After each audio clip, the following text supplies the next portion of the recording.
Nagluluto na naman tayo ng mussels. Ayan.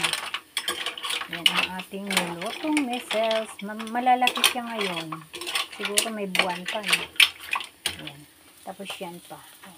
Nag-ihaw ako ng galunggong guys. Diyan ko na lang siya inihaw. Para madali lang siya. Ayan. Lalaki ng laman niya guys. Ito po ang ulam natin mamayang pananghalian. Maaga ako nagluluto para maaga makapagpahinga. Ayan. Ito naman ay adobo naman siya. Ginawa ko siyang adobo na pinatuyo. Dalawang klase ang ating mussels na niluluto. Ayan. At saka ito ay ayan. Yan. Malapit na siya maluto guys. Kunting tiyaga na lang natin dyan.